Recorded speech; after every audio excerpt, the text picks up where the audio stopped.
everyone, welcome back. Hope you all are staying safe and staying creative.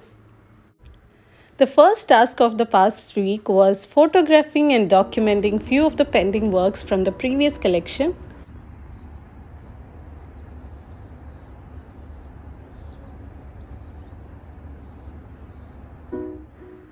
I feel nothing can beat the beauty of golden art.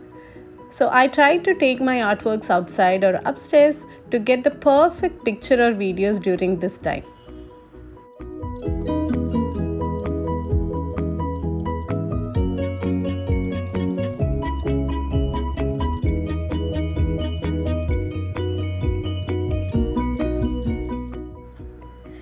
Back in the studio, I was trying to finalize the color palettes for the upcoming series, which will be the first series of the year. I'm still confused about the number of artworks in the series. Most probably, I'll be fixing it as 20 artworks. And the palettes are almost sorted out, and I have named the series as Refuse. Inspired by the Kusama's polka dots and a couple of my previous collections from the past years, most of these artworks will have patterns with 3 or 4 colors.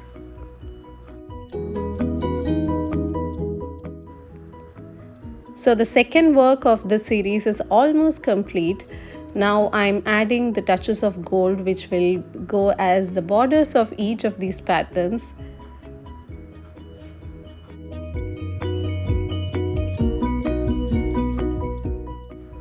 For these smaller works, instead of a table easel or a normal easel, I feel this laptop holder is much more easy to use and comfortable because of this landing position.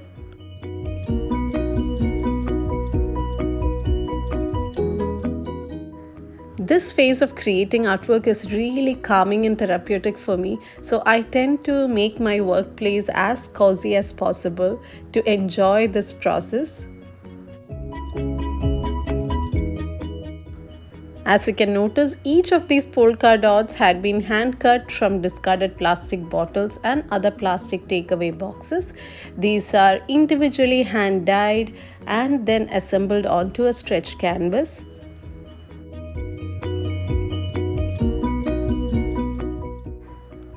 Most of the time I get asked about the paints or the mediums that I'm using to paint the plastic. I have experimented a lot over the past 4-5 years and have come up with a particular unique techniques that I tend to spontaneously experiment in most of my projects. So I still don't know the step-by-step process that I follow. I believe in the guts and just enjoy the flow. And hence it doesn't fit in a DIY category, and that is the exact reason why I don't feel comfortable in sharing the step-by-step tutorials for creating this particular artwork, and I believe that makes it more unique. Being said that, I decided to create something in front of you. Since this will be going as a prototype for an upcoming project, I need to experiment and create a simpler design or a pattern. So I thought of doing it in a step-by-step manner so that you could develop it in your own way. So the textures of these are almost done. Now I'm trying to fit it in a mock frame so that I'll get to see how it looks as a complete work. I always keep a mock frame for the purpose of videographing or photographing and to upload in the websites.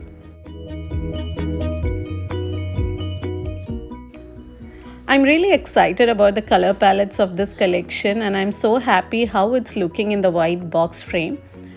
As always, I took it outside to take the photographs, and this was the first artwork of the collection. I like the cool tones of blue and green and a touch of gray in between, and this one also looks great in the white box frame.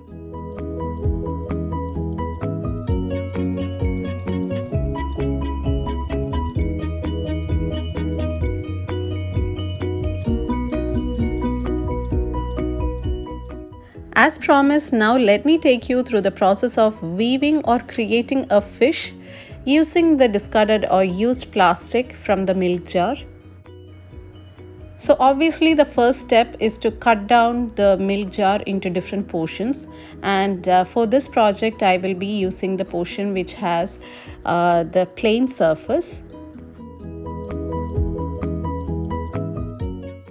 I've made these fishes earlier, so I know the exact dimensions, and right now I'm creating a smaller versions of them.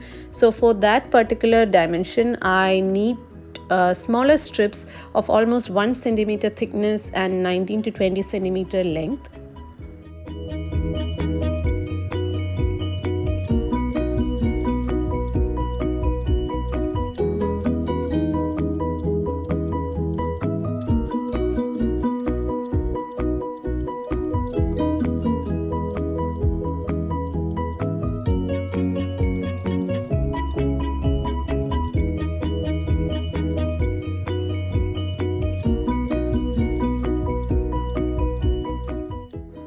So the next step is to bend these two strips like a small V shape, in which the one strand will be slightly smaller than the other strand. As you can see, the second strand of this V is slightly taller than the smaller one. The same way I am making yet another V shape, but in this one the first strand will be taller and the second one will be smaller.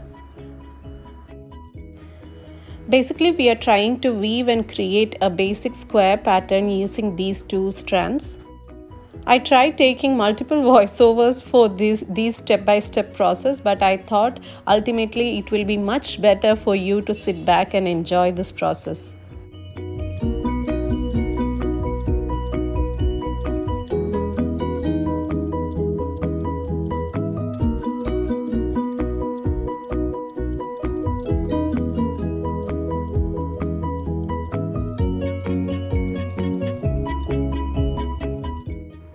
I'm trying to bend this taller strand and making a U pattern in between these two bottom lines.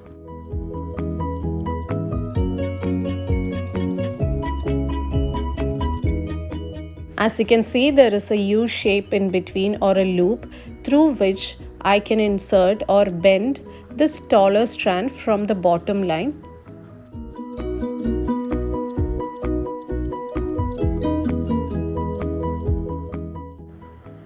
By this stage, you might have noticed that we have bent both the taller strands from both the V. And I'm inserting back or making yet another bend of the taller strand through the loop. And I'm stretching both these strands.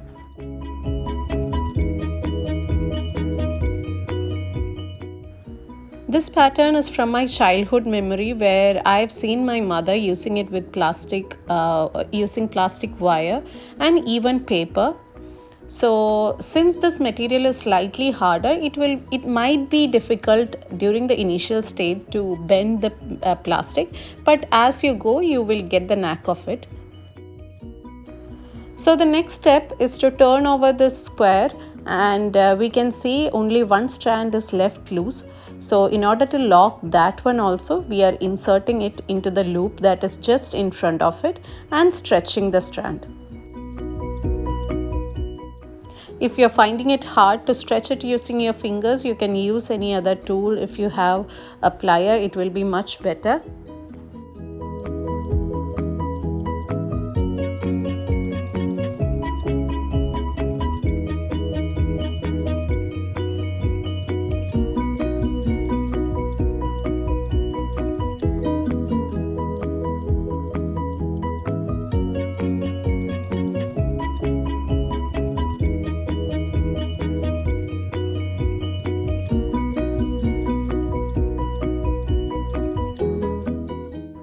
Now the square knot is in place and is tightened from all the sides using this plier.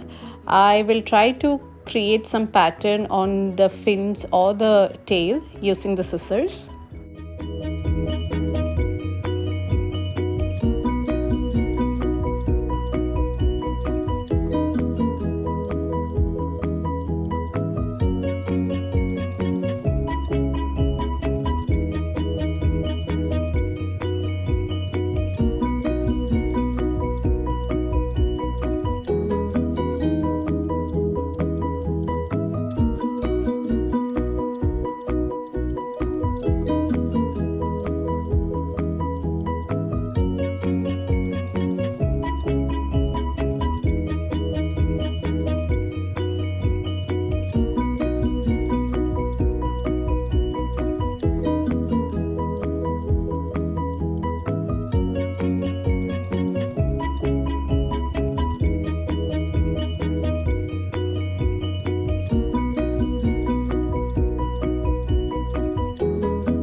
The basic pattern of the fish is now ready and it's looking so cute.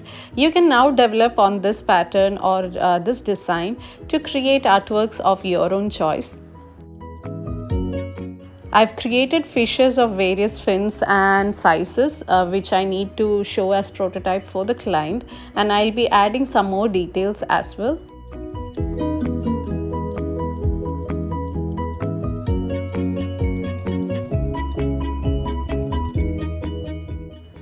So in order to give you a better idea or understanding, I am thinking to create these or adding this as a texture on a black vertical canvas. You can add it on a wooden surface or any other surface to add textures. And I've seen my mother using the thread or the transparent fish wires to hang it as a wall hanging. My idea or the requirement is to create a wall sculpture. So most probably in the first quarter of this year, I will be able to develop it in a larger size or dimension.